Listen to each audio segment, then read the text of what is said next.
Hello, and welcome to Have At Us Reviews for Your Pleasure. I'm Nietzsche. And I'm Joshua. And this is bonus episode 2, Lost and Found.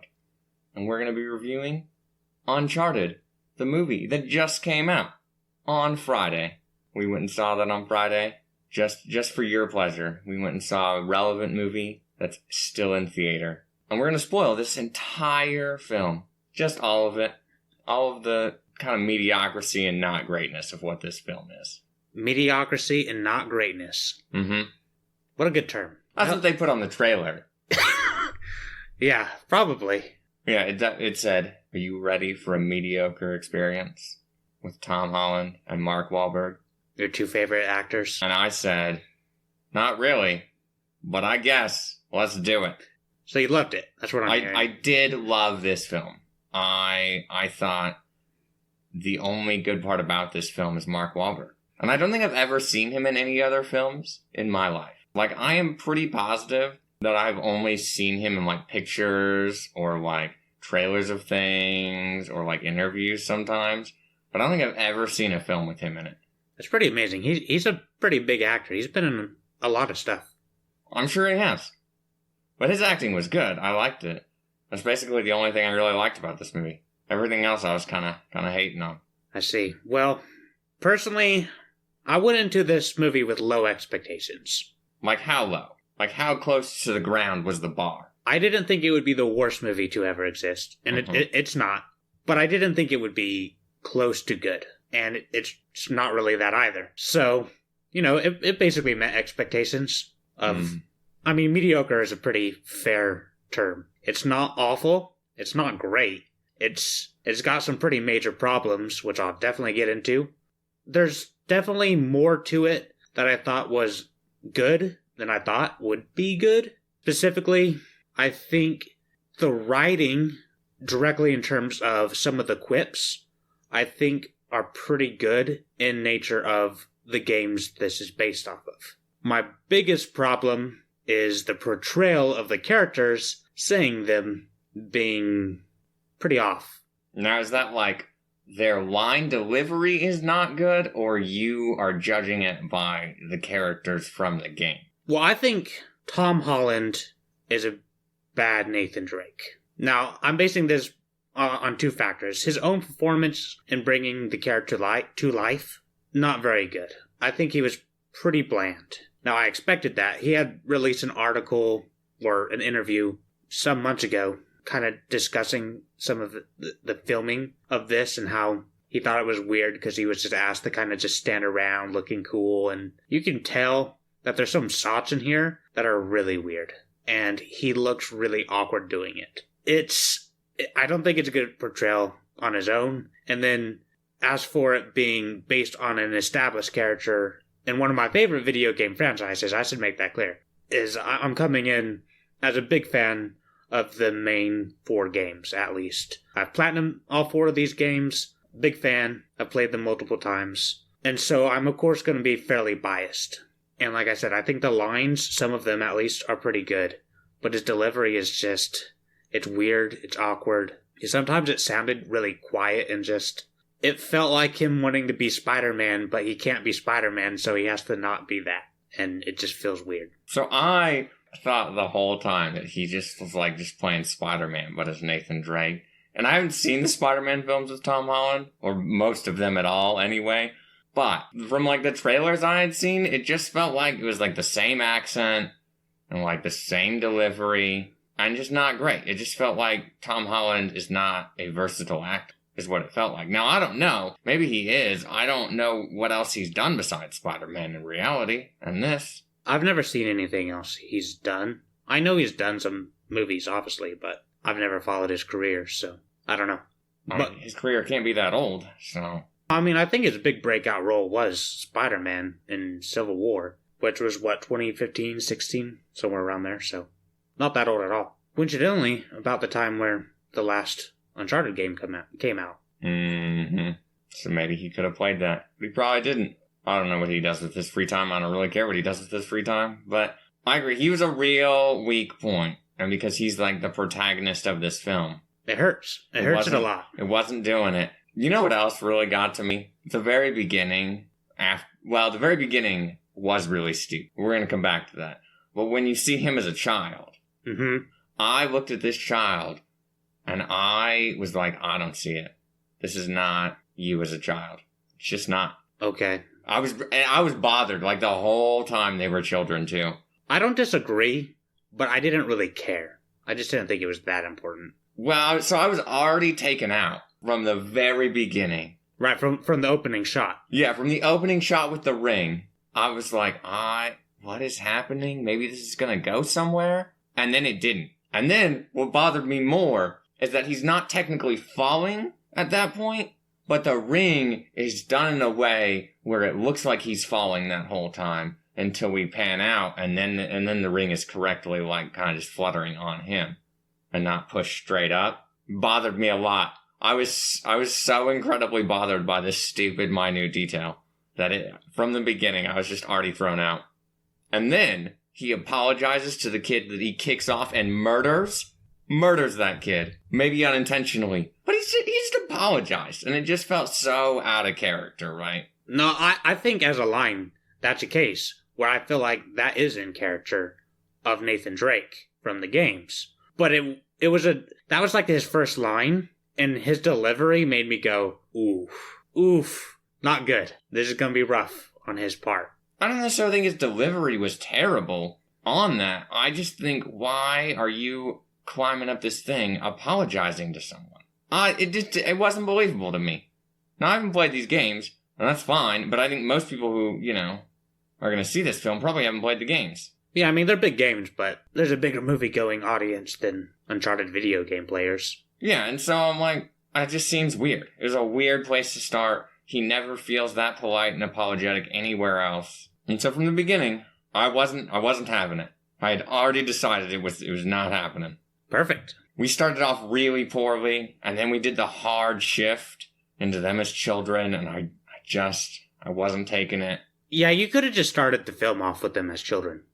What I really think they should have done is you started off with children, and you keep all the stuff with them on the plane, and you put that in its appropriate place, right? You switch back and forth between him and Chloe, and I think you could have done a really nice dynamic, like a lot of quick shots, and that scene would have worked really well with that. Yeah, it would have been a pretty cool action scene in that sense. But we didn't do that. You start with children, and then you go to, like, Sully and Sam doing something, and then he gets killed, and then you bring it back to Tom Holland, 18-year-old bartender, because that's how he feels. He's like an 18-year-old bartender. He's what, 26 or something? 25. How's he 25? He says he was 10 the last time he saw Sam. And then there's a 16-year gap. 15. It says 16 years later. It said 15 years earlier is what it says when they're children. It says 15 years earlier. Does it say? I thought it said 16. And then it says present day when we go back. I thought it said 16. Whatever. The year doesn't make a difference in this case. He didn't feel like a 25-year-old. He felt like an 18-year-old. That's another big part of the problem. In Uncharted 1, the game, he, I believe, is like canonically like 31 or something. And so it's not that far off from where he would be in this film. Now, this is clearly not related to the games. It basically pulls a lot from 3 and 4, and not much, a little bit from 2, but not much from 1 at all. It's kind of weird. And so his age and where he would be relevant to that just creates this weird sense of separation for me. And I agree, Tom Holland looks young. He doesn't look 25. If he had a little bit of facial hair, maybe, had a little bit of a beard going, maybe that would have helped. But he doesn't look, he looks like clean and like he's this hip teenager. And Nathan Drake is like a rugged, kind of smart-ass guy. But he's down and dirty. He's crawling around temples. He doesn't have a clean look. I don't know. It's a little off. It wasn't the visual that got to me. It's fine if he looks young, right? Some people look real young. I am one of those blessed people. Yeah, I'm 27 and have still gotten mistaken for an 18-year-old. It's fine. He can look young. It's how he acts, right? It's how he acts and his voice. Yeah, his voice is... It's very young and kind of whiny, and maybe that's just, like, voice direction or the fact that he has to put on a consistent accent because he's British in real life. And so maybe that's the best he can deal with and make it consistent, because he is consistent in his voice, but it wasn't doing it. He sounded too much like a whiny brat, and he acted kind of like a whiny brat. Like, he clearly didn't have work ethic and anything like that. He's still just being a petty thief, and I'm just like, okay, I guess. He seemed a little too full of himself, like the world hadn't quite knocked him down yet. And I wasn't believing that he was in his mid-20s. It wasn't happening. So basically, Tom Holland sucks. That's the important lesson that we've learned from the first bit here. Tom Holland sucks. He was a really bad choice for Nathan Drake, right? And long ago, 10 years ago, when Uncharted was a bit more relevant, a lot of people wanted Nathan Fillion to play as Nathan Drake. I don't know that you know who that is. I've seen the pictures where people have been like, look, he'd be so great at this role. And I agree. He does look pretty much like the video game character. Right, and from what I know, the only thing I've watched of Nathan Fillion's work is Castle. But I feel like his acting there makes me think, yeah, he could have pulled that off. Now, generally the argument is he's too old, and I think he's in his 50s now. But I feel like you could have done a little bit of an older Nathan Drake also, and that could have worked. And I know that he was enthusiastic to do the role. He did a fan film for 3 or 4 years ago of him playing the character, and I think that's it shows that he could do it. Now, that's what people wanted. That's not what we got. We got good old Tom Holland. Good and old. Both wrong. Young and bad. Correct. Tom Holland sucks. That's what I've learned. Because this is the only film I've seen him in, and so my image of Tom Holland is, he sucks. But you liked Mark Wahlberg. I did. As Victor Sullivan. Yeah, I just believed it, right? I believed that he was kind of a cranky, older guy who was not a reputable person, just a bad person. And I felt like all his quips felt really believable and delivered well. Whereas, like, when Tom Holland delivered his quips back and stuff, he just kind of felt like a brat, right? But Mark Wahlberg felt like he was good at the game of, like, having a little witty banter and coming up with good little quips and being a believable guy. I just believed it. I don't think that, like, Sullivan as a character was that interesting, right? But I think Mark Wahlberg's performance was good, and he sold his character for me. Interesting. So I can agree that his performance is pretty decent, all things considered. Now, I don't really have any idea of who could have played this role in the first place. Mark Wahlberg would never have come to my mind.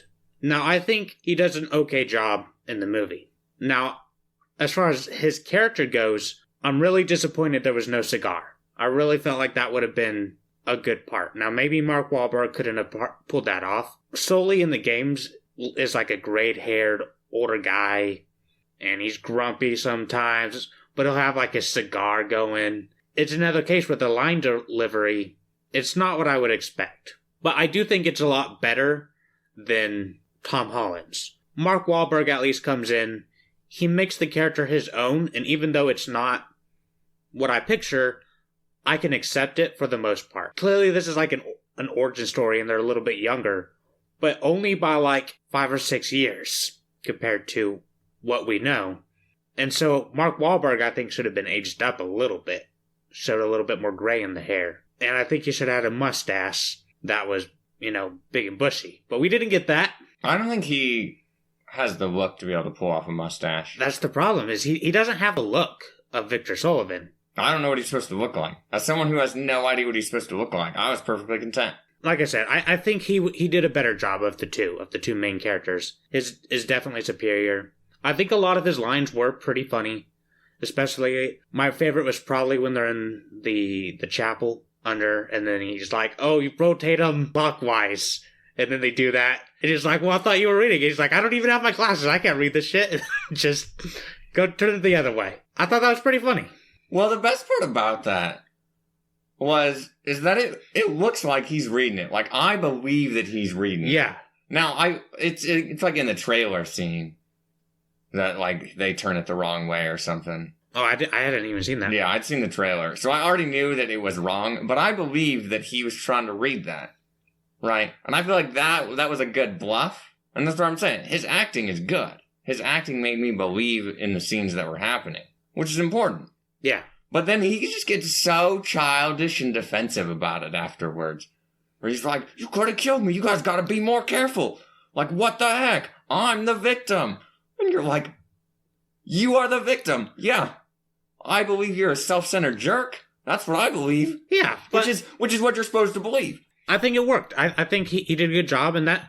And his lines in general, I thought, I can see this being Sully. Not like 100% of the time, but like most of the time, it worked. I thought it was pretty good. It's not how I pictured the character in a live action format.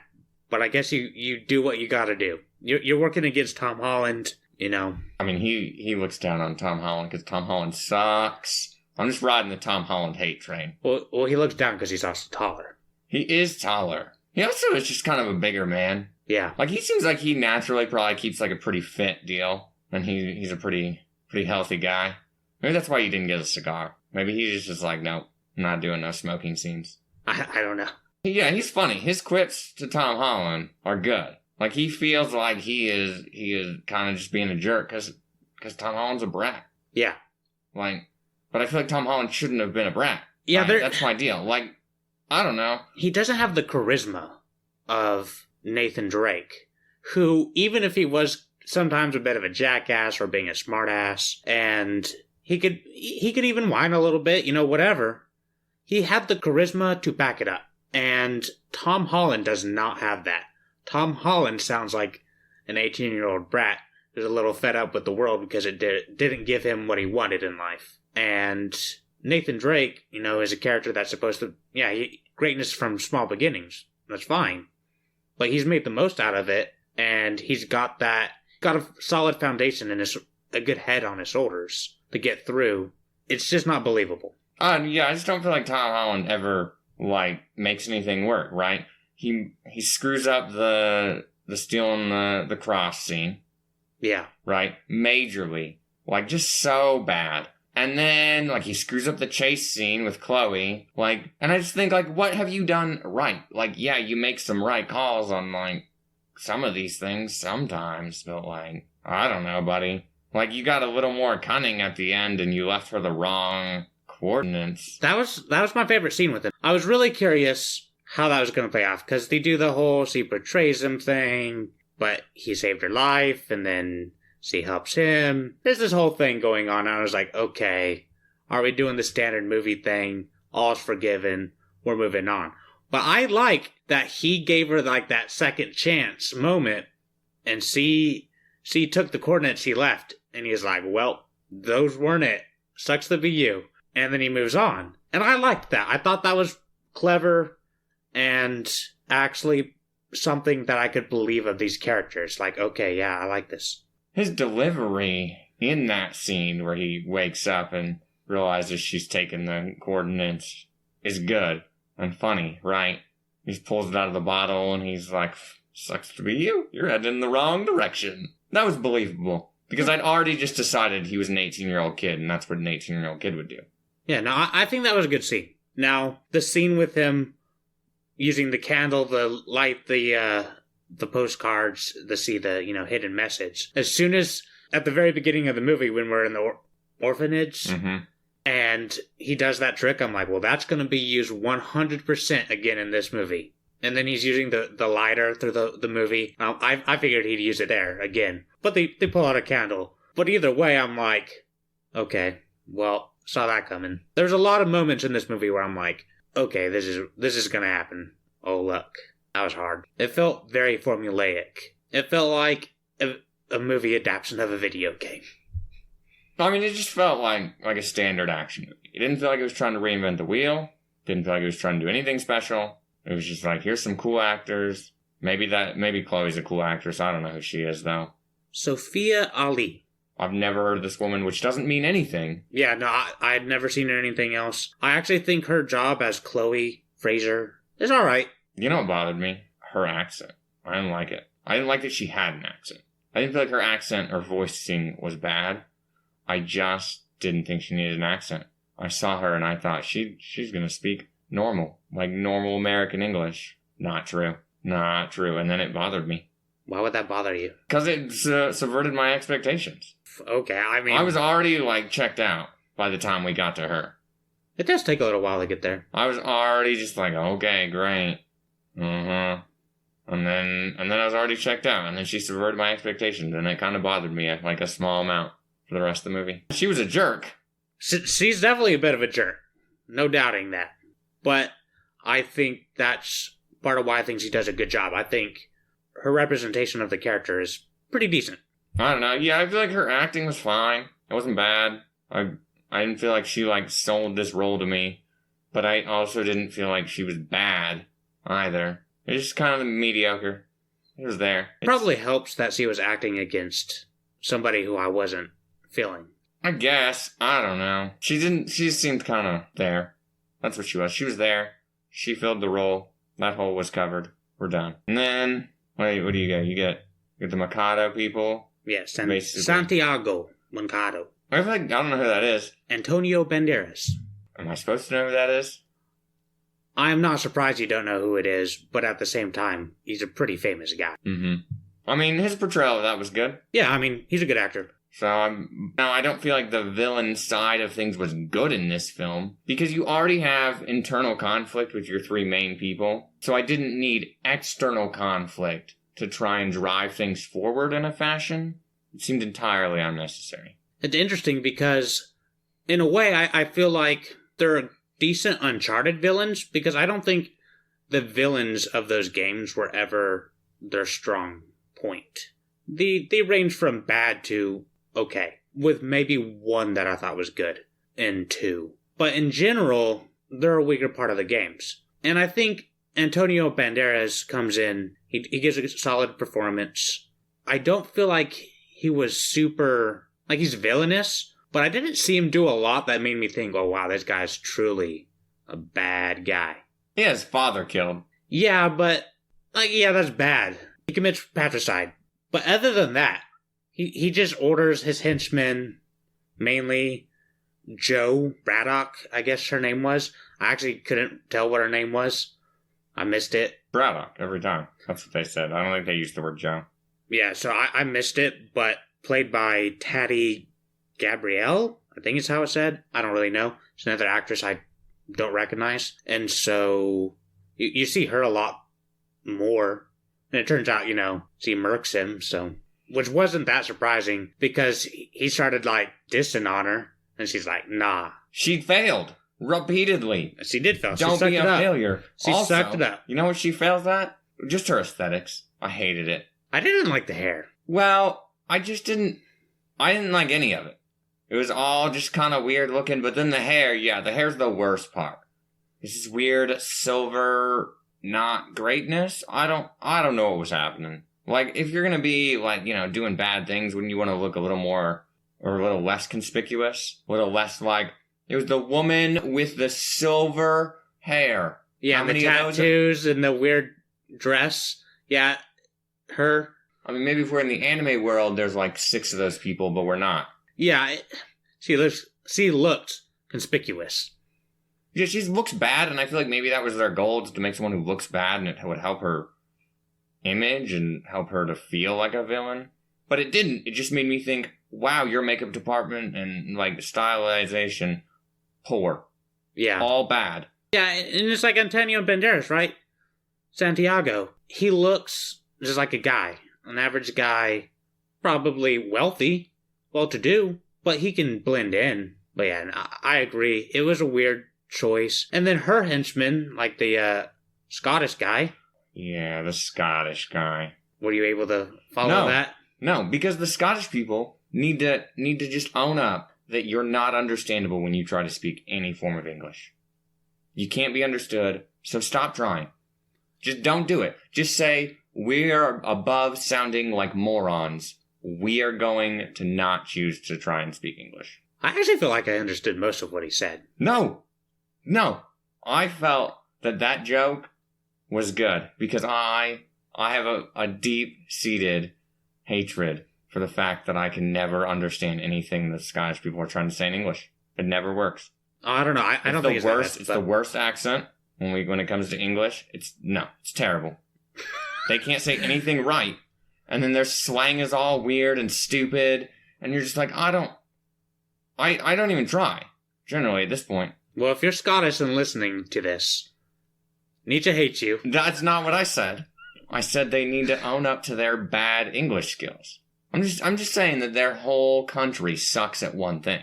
That's better than, like, I hate them all. It's like the step above that. Words of praise coming from you. Is it, though?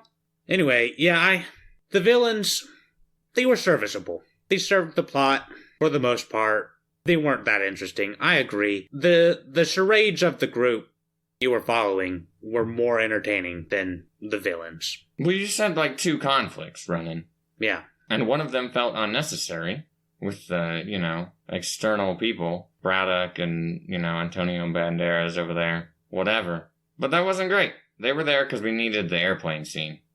That's basically why they existed. Yeah, let me tell you, that airplane scene, the CGI, when he's falling, looks really bad. And even when they're in the air, I really feel like that scene just doesn't look that good.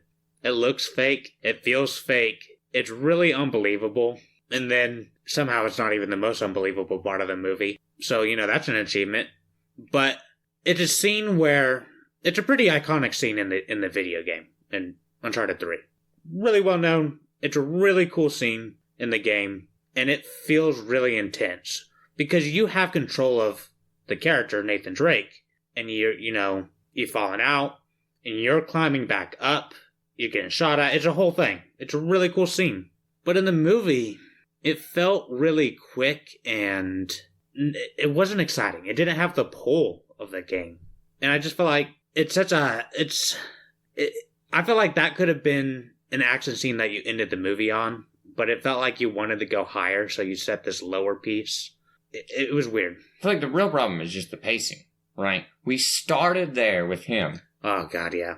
And you knew you were going to have to come back to it. Oh, yeah, of course. And so it felt really weird that we started in this really just weird fashion. And then we get back there. And like I said, I think that we should have just done it all, Chloe and Tom Holland, all in one deal. Right? I think that would have been better. Just quick cut. Yeah, I think that could have been more exciting. And it could have helped with making the scenes look a little better, because you're not spending as much time looking at it and it looking kind of bad. You can do a little bit more quick cuts to something that looks right. I think that would have helped out a lot. Well, I feel like you'd be engaged, right? You would be more engaged. I'm invested as to why we're here. I wasn't, but ideally. I would be more invested if I had enjoyed this film. But there'd be some that tension between these two characters already. It would have been a better scene. And you're also right that the cut to them being children after that plane scene, then to modern time, not good. 2 jumps, not great. It wasn't good. And then what do you get? You got a Tom Holland in the bar where he's flirting it up and having all the friendliness. And I like the idea of him just like spouting historical facts at the people he's serving. Like, oh yes. Back in 1132, this guy, he totally invented this drink. Did you know that? I think that's pretty funny. No. The one thing, so there was a scene, at least I think in one of the trailers, but I don't think it was in the film, where it's Mark Wahlberg's like at the bar, and he's like, aren't you a little young to be a bartender or something? And he's like, aren't you a little old for prom? And that was funny. I thought that was there, and then it wasn't. Prom? Yeah, because he had like a bow tie and everything, and he looked like, he did kind of look like he was going to prom. I see. And I was like, okay, all right, that's fair. But then it wasn't there. And then it was just him, like, kind of flirting with this woman. And I'll give you the quick hand of him, like, stealing her bracelet. That scene was good. Like, I feel like that scene was well shot and directed. I like how he comes over acting like he knows the history of the cigarette. Now, again, if this had been a cigar, I could have accepted that as a cigar cameo. But we didn't get that, and I'm a little upset. Why was there no cigar? Anyway. I feel like that was a pretty cool scene. It establishes, he's got quick hands, he's quick on his feet, mentally. He's supposed to be a little charismatic, take away the performance. I think the lines work. But like I already said, I don't think the lines, for the most part, are bad. It's the delivery of them that makes it bad. Yeah, that seems fine. And then he goes in, and Mark Wahlberg steals from him. And that was less believable, but still a little believable for the pickpocketing. And I like how that played out. He seemed confident and sure of himself, like he had this in the bag. And I liked that. I liked their whole interaction afterwards, how he finds them, and he goes in there, and he's talking with him, and the whole deal. Right, with that. That was good. But then you get the weird Tom Holland eye candy scene, where he's just doing his push-ups and sit-ups. Well, that's why they're preparing to break in. He comes back and looks at the memories of his brother first. Yeah, nobody cares about which that. Which is where you get a little Easter egg. Because when he opens the chest, there's a Naughty Dog sticker inside of it. That was pretty quick. But I saw it and I'm like, there it is. I see you. I mean, that's good. Good little Easter egg. But yeah, the eye candy scene, I was like, this is what it is. It's fine, I guess. I was a little surprised there was no actual, like, sex scene or, like, kind of massive objectification of any of these women. Like, I don't think it was necessary to have it, but I felt like it's something that would have been here. Oh, I'm glad they didn't, because I think the games were always really good about being not that. I mean, that's fine. I mean, I don't think it needs to be there, right? Yeah. It's not like I missed that. I was just surprised. Oh, you were missing it. You were like, you know what? I was really thinking about this Chloe girl. Yeah, you're like, damn. Yeah. Actually, it was the Braddock girl with her hair. That's what was really... you're like, really getting me going. I was really feeling that. Yeah, you're like, that's what it was. Please. And then we missed it. Too bad. But I mean, she's pretty impressive. She falls where the water pressure should have murdered her, but she's still alive. Presumably, the ship didn't kill her either. I mean, if she can live through that. I'm presuming that the ship definitely killed her, but... I mean, I never know what's supposed to kill someone when you fall from that height and stuff. But yeah, then they do their break-in scene, right? That's the next story beat there. Yeah, they break in. And I... get a cat. That was a funny deal. Right, I saw and a cat and was like, this is some joke. I know this is a joke. And it made it less funny when we actually got to it. It was like, what do you need the cat for?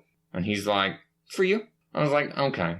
That joke is not as funny when I already thought it was going to be a joke. Oh, I actually thought we were going to try to implement this into the heist. I actually thought that could be kind of interesting. Nope. No. Now, the best part of that was where he's getting mocked for the gum thing. And I agree. Chew good gum? 1. 2. Grow up. Don't chew kid gum. Whatever. But then he goes in and he uses it. And I respected that.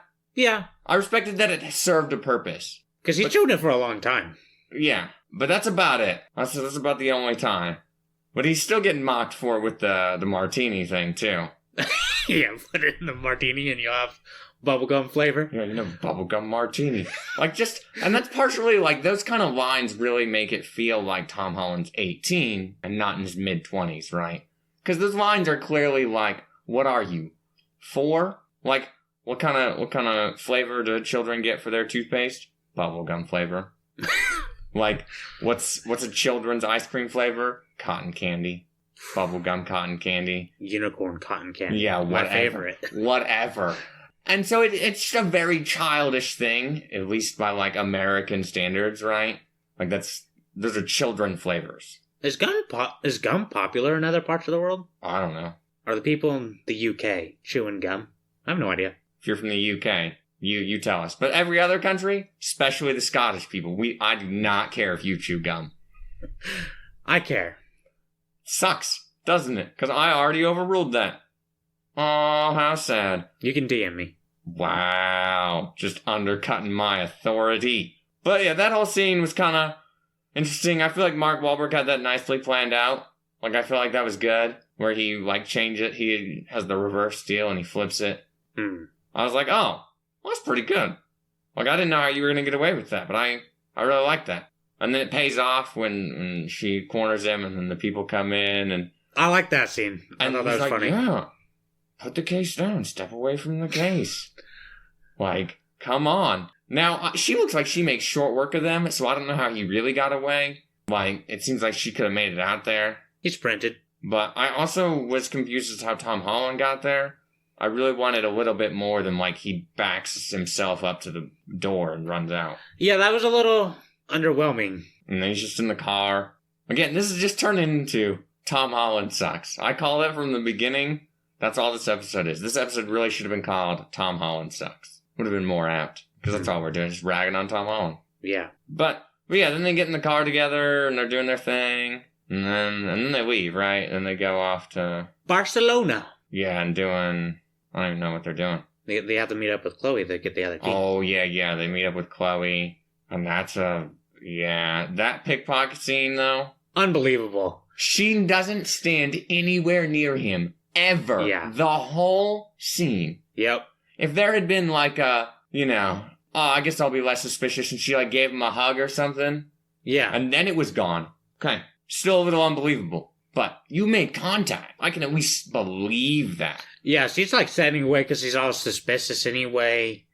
There's absolutely no way she got this thing. Unless, like she said, she was telling them from the airport. So maybe at some point goes Assassin's Creed on their ass and just sneaks up behind them, grabs it, and that's it.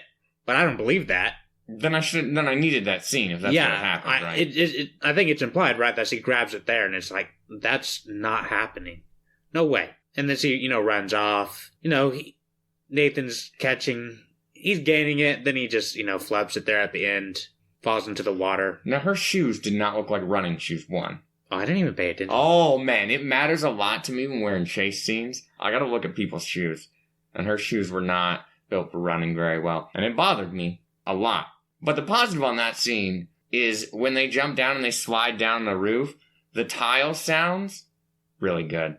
I really liked the sounds in that scene. They all felt really good. Like they were running on tiles. Yeah, like they were running on these actual surfaces. So that was really good in the audio department. I was really believing and liking that. That was the only good thing about that chase scene. But at least one of your departments knew how to do something. But then they all make friends, right? They all decide that we will be amenable to each other. Yeah. You get the good wine scene. He just chugs it. Mark Wahlberg just felt so condescending. And he's like, or you could just, drink it like you're at a frat party or something, or whatever his line. Like, it felt like a good, believable old man line. It's another case, though, where it feels like this kid just learned how to drink. Mm-hmm. And it makes him look younger. Yeah. Whereas, like, a 25-year-old, I mean, not everyone drinks, but a lot of people by 25, at least in America, right? Drinking age, 21. You've had 4 years to figure this out. Nope. Well, we also, I feel like, have a pretty decent wine culture where, if someone's like, oh, that's pretty cool, expensive wine, you're at least gonna feign it. Yeah, right? You'll pretend. Right. Pretend to know what you're doing. And I feel like the character that I feel like they tried to portray with Nathan Drake, even if he wasn't a wine connoisseur, would have faked it. Or at least made some mocking comments to them. Yeah, it's... Right. Could have had a little banter that wasn't just Mark Wahlberg being like, you moron. No, I mean, it was a funny line, but... It was good on his part, right? Yeah. But basically all these scenes work that way. They work with, Tom Holland, why do you suck? Mark Wahlberg, you're pretty okay. That's just... I like just every scene as we go through it, it's just yep. That's how it goes. But yeah, then, they're drinking, bring up the cat again. That was a funny deal, right?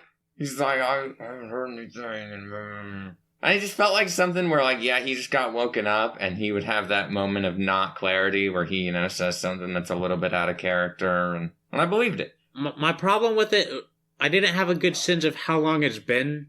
We see the cat. The heist happens. Next thing we're in Spain, I'm like, have you seen this cat for more than 10 minutes? And you already care? That was my problem with it. I mean, maybe he's just an innate love for animals. What we did need either more of him with the cat, or just a flashback back to the cat. You could have flashed back and he's, bought all this, stuff for the cat That would be pretty funny. There's, multiple little, cat climbing, tree scratching post things, and, that a big worked. fancy deal for this cat, and it's got, a cool litter box. Just, an extravagant display that would have communicated to be a nice show, not tell, he cares for the cat. Yeah. Right, but we didn't do that. And so that's whatever. The other scene that I want to go back to is they're flying, and Tom Holland's like, it means this, we're looking for a tree. And he just looks at him. Like, I felt like I connected right there. I was like, yep, you're an idiot. Like, it was the faces you make when I say really stupid things sometimes. Was it? It was definitely just like a, what are you, what? Come on. I appreciate, that's how I felt that face looked. Yeah. Yeah, I believe that. That was a funny scene to me. But it was only funny because he's just dissing Tom Holland. And by that point, which isn't very far, I've already decided that that's what he deserves. He's also never dissing Nathan Drake, because I just don't use that word, or that name, I guess. He's always purposefully Tom Holland. Yeah, you're just really ragging on this guy. Yeah, they definitely, they didn't get along on set, and that's what happened. I don't actually know that. Do not take that for facts. But yeah, and then they find the church, right? Yep. Well, they already knew where the church was. They find it. They go to it. They had to find it. They had to go through the maze of the city and find it. Done. Sure. In my case, if I had to go to that spot, it would be an adventure. You wouldn't have made it to Spain. Well, the plane would get me there. You'd be like in Morocco or something. The plane would get me there. Now, can I get anywhere from the airport? No. Not on my own. Because my navigation skills are top-notch. They do their little thing at the church, and that was... What I felt like was not well done is that he has this fear of nuns that I know nothing about till they get there. And it feels disconnected because it happened so long ago in the movie. Like, that, he was in this nun orphanage. And so that led to his fear. Like, it connects. But I only connected it after he's like, you don't know sister whatever, with the bolt cutter thing. Mm. Like, I just think there was, once they were in the tunnels, him and Chloe, they still had another one or two jokes with that. I wish that hadn't been there. With the bolt cutters, you haven't met sister whatever, I think it works there. I think it's a decent line. Pretty funny in context, but it went on too long. No, I feel like everyone after that was pretty funny. The Mark Wahlberg being like, I gotta stay here and watch your back to make sure, the nuns don't, the big bad nuns don't come to get you. That was a funny line. You're right. That was a good one. And her lines, I don't remember what they were, but I don't remember thinking they were bad. They were kind of funny. And then they do their thing, and they, make it through. I will say, from the church to them getting to the vault with the salt, does feel very much like, okay, this is the part of the movie where you wanted this to be Uncharted, in that there are a lot of moments in these games where you get somewhere, and then you have to examine the area, or you have to find the clue in the area, and it's this part of the foundation of the building, and it points to this, and Drake will be like, where the heck does this lead?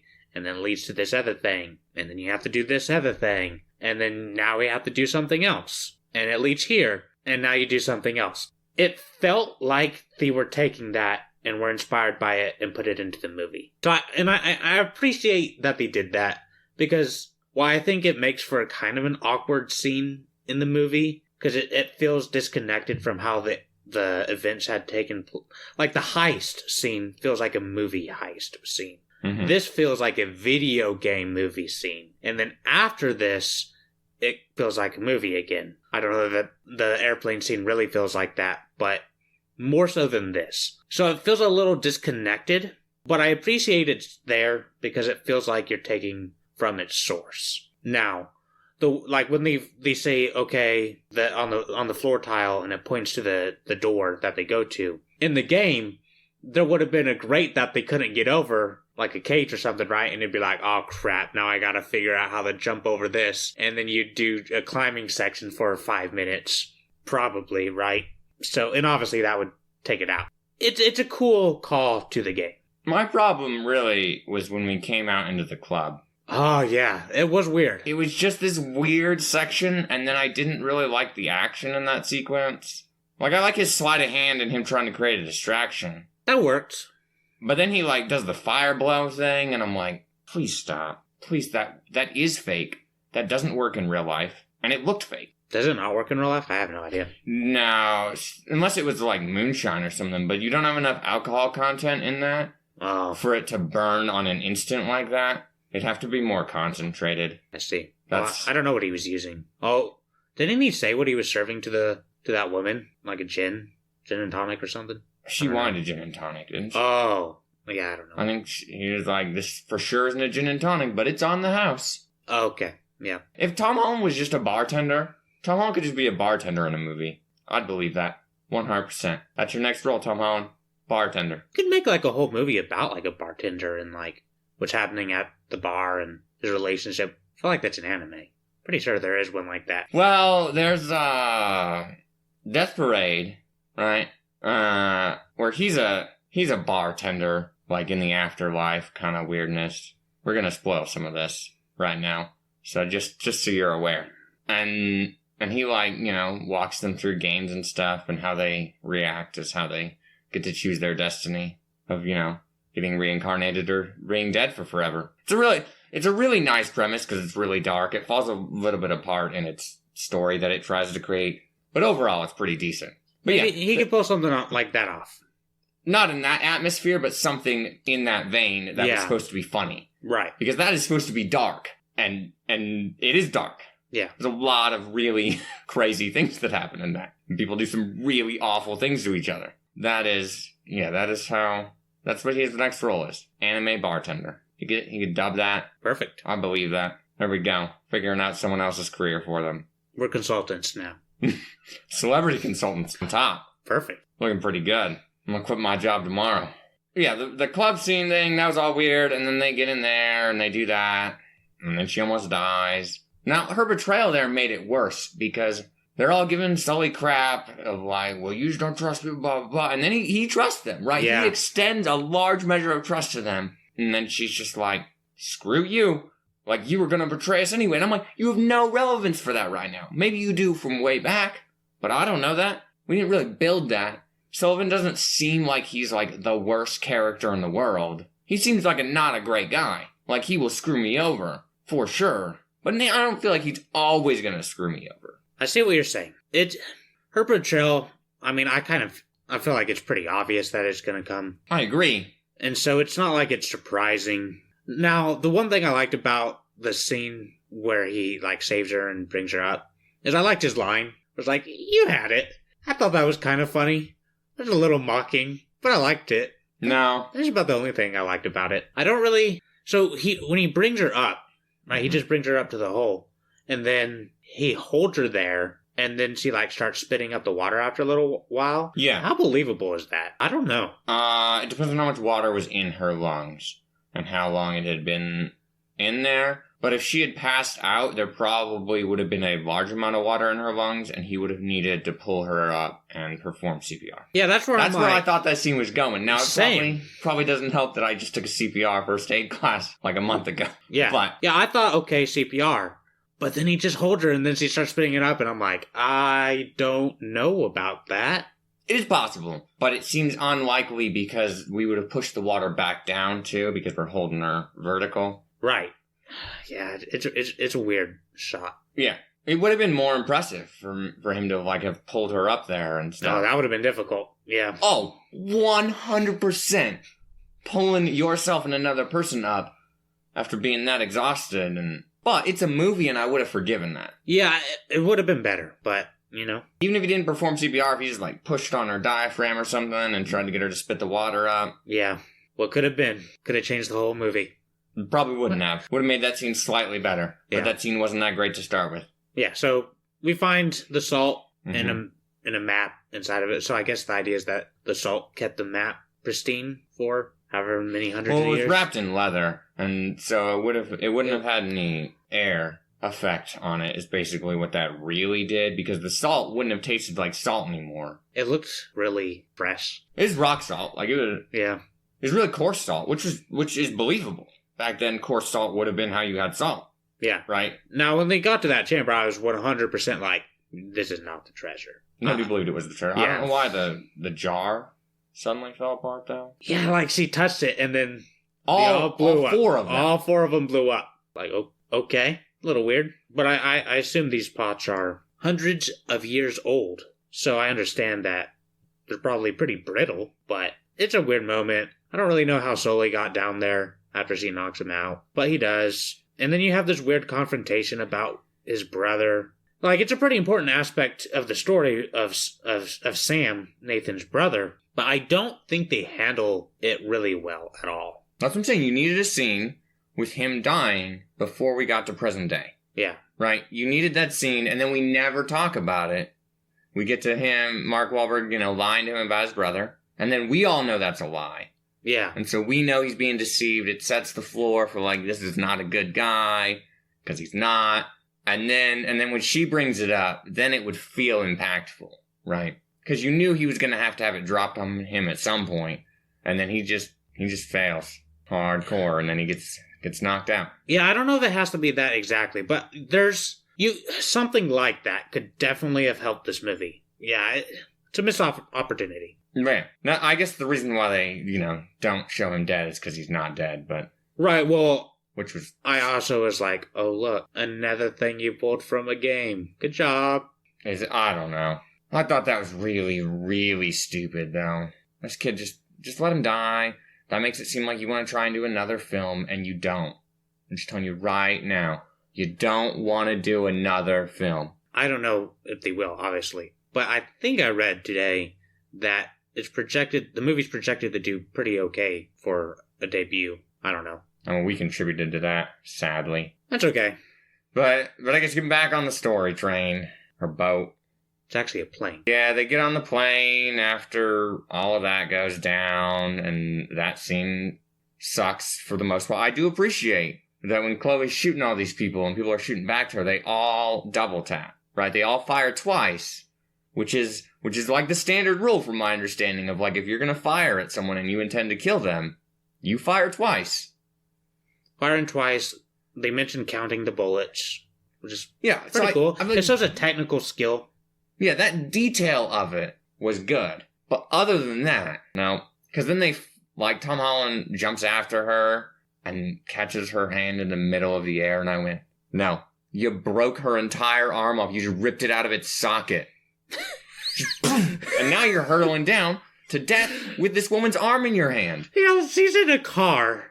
That she then opens the door flies off, so he gets out, jumps from the car to the falling crate, and then Nathan jumps from the car to the crate, where he knocks it, and then he has to do it again, and then they get it, and then they pull the suit. It's like, whoo, yeah. This, you know what, Nisha? I think we should go try this. I'm going to be too paralyzed with fear to do any of the plane things. I'm just telling you right now. Yeah. It's not happening. Yep. You can start on the crate. I'm good. Okay. I'm good not falling through the air. Okay. The other problem, though, is after this, Mark Wahlberg is nowhere to be seen. For forever. Yeah, he gets the hell out with the map and the parachute. Yeah, but I needed something to see him, or what is he doing? Oh, he had the map and the parachute, and I'm like, okay, he's going to meet up with Nathan. And I thought at that time maybe Chloe, because I didn't know that they'd split. But I was like, all right, he's going to meet up with them, probably at the treasure. I already kind of saw what was happening there. I just wanted something. I wanted a little more. Now, this is another cameo, and I'm going to doubt that you know what it was. Nope, I got nothing. So when they show up on the beach.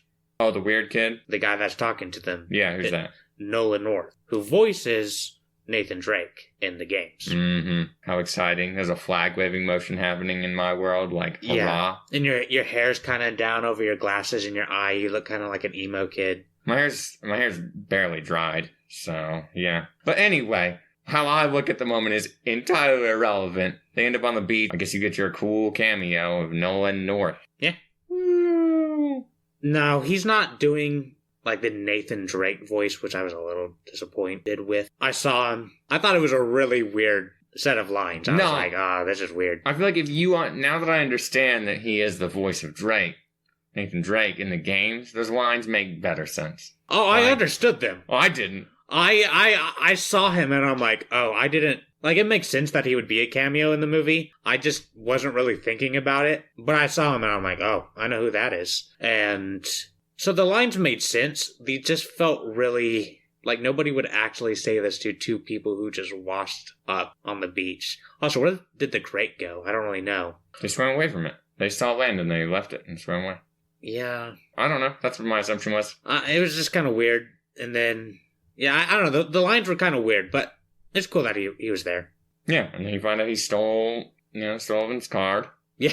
And then they figure out their whole thing and that whole scene, and she runs away and is basically irrelevant for the rest of the movie. Yeah, I mean, like I said, I like that, actually. I think that was a cool moment. I guess. And then the rest of the movie happens, and, it's bad. Whoo! It's so bad. Whoo! It's something. One, I don't believe that these ships get picked up like that. I don't. Yeah. I think they break. Yeah, I mean, this would be old, weather-worn ships. Yeah, it's got a hole right in the top. Yeah. There was any rain that happened. Yeah. And there's clearly been no rain in this part of the Philippines for centuries. Yeah, it just hasn't happened. So it's just been a nice temperate place, just like a tomb sealing itself away. Yeah, no. And no one had flew over and saw these ships at any point. Satellite imagery. It's not even like it's that far away. It's just like they see Tom Holland going along in the boat, and then he's like there. Yeah. So like there's a beach that people could reasonably be at over here. Yeah. And nobody has ever been like, oh, what's that little alcove over there at any point. Yeah, nobody. There's an alcove literally on this map that Tom Holland has from like Google satellite images. And then he puts coordinates on it, and then he goes there, and he's like, oh, definitely through this wall. Like, nobody has ever been like, I'm a diver. I got some equipment. I'm gonna go see what that is. It's bad. Yeah, that was bad. And they find all the gold and all of that nonsense.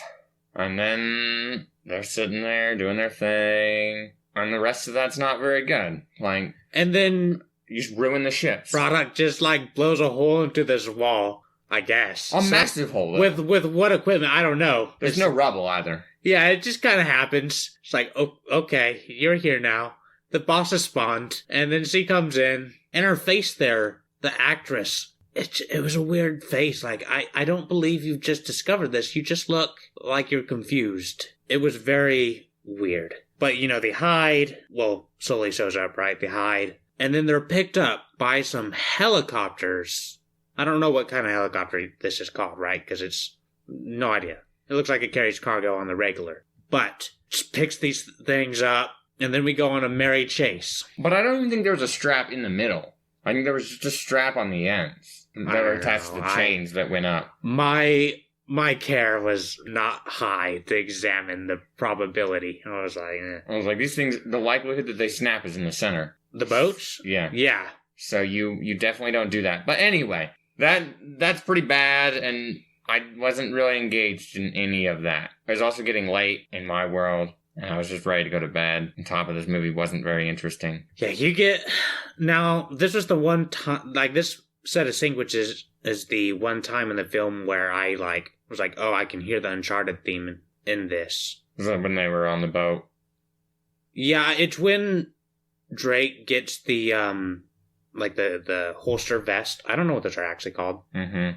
Now, I will say, I always think those look really cool. They look kind of stupid at all times. Yeah.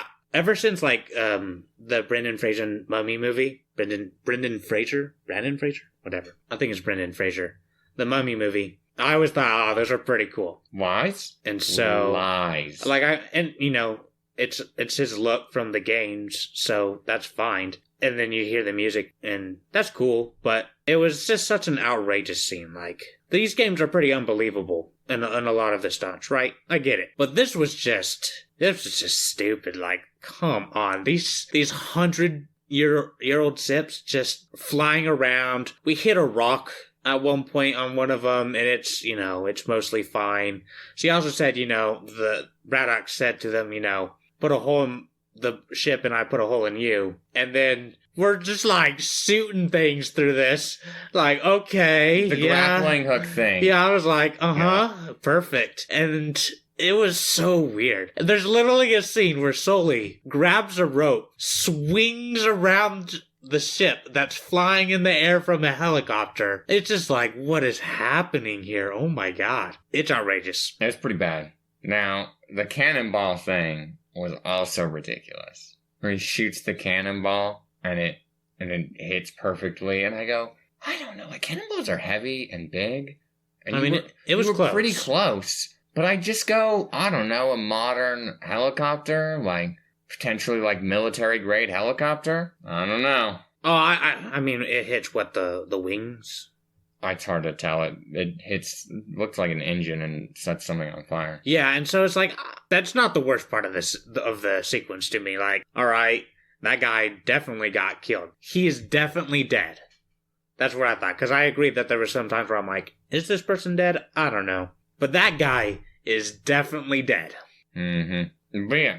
The best part, and when I say best, I mean the maybe the worst shot of the entire film, is when it does that slow motion shot of the ship helicopter being taken. Oh, like, how could this even happen? You are about at the same altitude, and then you're pretty close already, and you have to bring not only your own helicopter, but the dangling ship over the wingspan of this other helicopter that quickly. And then the slow-mo shot, I was like, oh my god, no. Oh, that was so bad.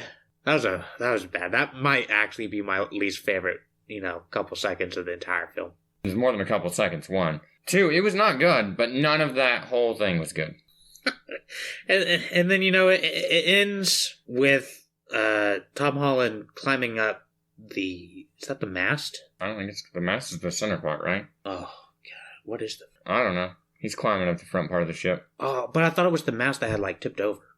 Or was it just the front? The mast falls apart when it hits the water. Oh, yeah. No, you're right. Whatever.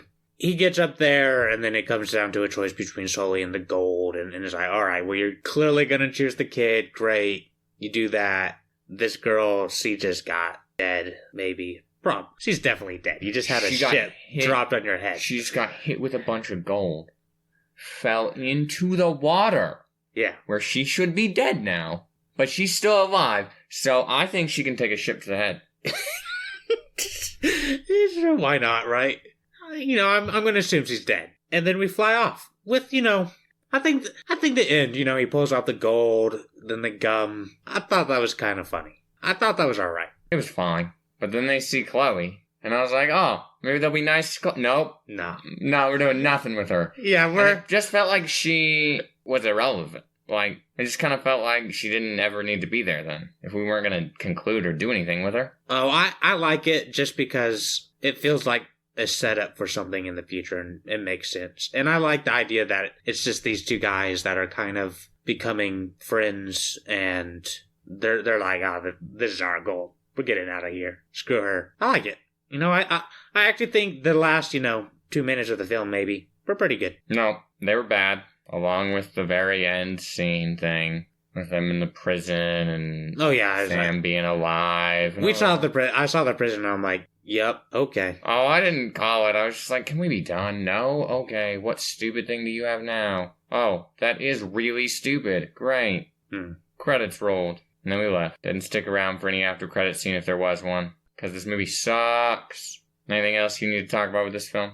Any other hatred you want to spew? Or any more Tom Holland hate train comment? Hate plane. I need you to get this right. Planes, trains, automobiles? Anyway, you got nothing else you need to say about this film? I was wanting to see more of world traveling. Like, we see New York, Spain, the Philippines. We could have had something else. L.A.? You want to see L.A.? I don't want to see L.A. Good God. No. Like, we could have gone to South America. I don't know anything about Magellan and his, escapades or whoever actually sailed the world. I don't really know the accuracy of any of that. But, we could have done something more than just 3 countries. Could have got a 4th. Too bad. I don't know. I don't feel like the environments were really that interesting to look at most of the time anyway, so I don't really care. Yeah, they didn't do a whole lot with it. Just a bit of a shame. Like, when they were in Spain, it kind of just felt like you were in just any European city. Yeah, it wasn't great. I don't know. It wasn't bad, but it wasn't good. But otherwise, I think that's about everything I could think of for this film. Mm-hmm. Well, we've had our go at Tom Holland, and now it is time for you guys to have a go at us. You can go like, comment, subscribe. Because we know this was a pleasurable experience for you. It was a pleasurable experience for us. There was a lot of pleasure involved. But I need you to go to Twitter and tweet at me. Because I'm the one who's on Twitter. You're talking to me, Joshua. You can call me by name if you have to. I don't really mind. So go to Twitter and tweet at Nietzsche. It's very important. Mm-hmm. So after tweeting to me, you need to go talk to all your pirate friends. I'm talking about the underbelly of society guys that you know. Or gals. Mm-hmm. Whoever it is. Mm-hmm. Go talk to them. Spread the word. That piracy is wrong. Do not illegally download things. Bad. But after you've corrected them on their ways. Like the righteous man himself would do. As they have repented. And they are more like me as the righteous man. Then you tell them all about our podcast. And it will help them be a better person. 100% promise. Guaranteed. This man never lies. Mm-hmm. So what are you giving the film? I am giving this a 4 out of 10. Well, I'm gonna up that and give it a 6. Have at us.